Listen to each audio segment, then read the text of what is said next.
Today I have the Remington 1858 model, popular gun during the Civil War in that era, and I have it loaded and ready to go.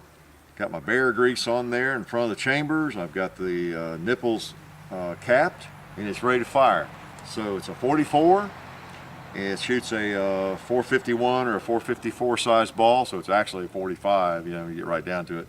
But it's a Remington 1858 44. I'm going to take a shot here. We put up a paper target just to see if we can blacken it up a little bit. I've never shot paper with a cap and ball revolver, and I thought it might be interesting just to see what happens. So let me try a shot right here first.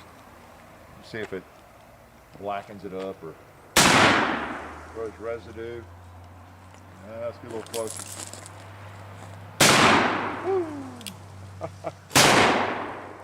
Yeah, a little bit there. I didn't aim, but let's try some steel. Let's try that swinging plate there. Ooh, it's pretty hard. Yeah.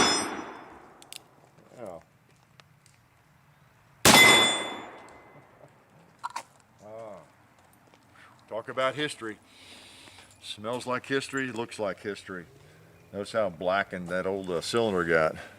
Yeah, that's soot. This is real black powder now. That's the only kind I use. I don't use substitutes. If I'm going to play in this stuff, I'm going to really play in it. And it is messy, no doubt about that. I've been messing with it here a little bit. Look at my hands. But that's what it's all about. That's what makes it fun. You can't get that with a Glock. So this is the 1858. This was, again, a popular gun during the Civil War era.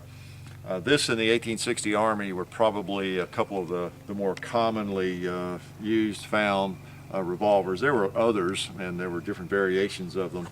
But this is one of the 44s that was so popular, along with the 1860 Army. The 1860 Army was issued to Union troops, and I don't know if to every troop, but to a lot of them. It ended up in the hands of course, everybody, Southern troops and all sorts of folks. This one I don't think was issued as much. It was more desirable in a lot of ways. It was more expensive, as I understand. It was stronger. You have the top strap on this one, just like you have on the Colt single action. And it was stronger. It little less problematic. You could also, is more reliable. You could also take the cylinder out much more easily, like with the Colt single action Army of 1873. And you could carry 2 or 3 of these, well, you carry a pocket full, I guess, of these cylinders preloaded. And in battle, all you had to do was change the cylinder out, and you know, you're still in the fight. Whereas with the others, it's just much more of a problem, believe me. We just wrestled with one for a while. So let me confess, we were going to make a video with the 1860 Army I have, and do it first. And oh, I mean to tell you, I won't even go into the issues. So I can sympathize with the soldiers and with anybody that was trying to get his hands on one of these, because it's a little less problematic.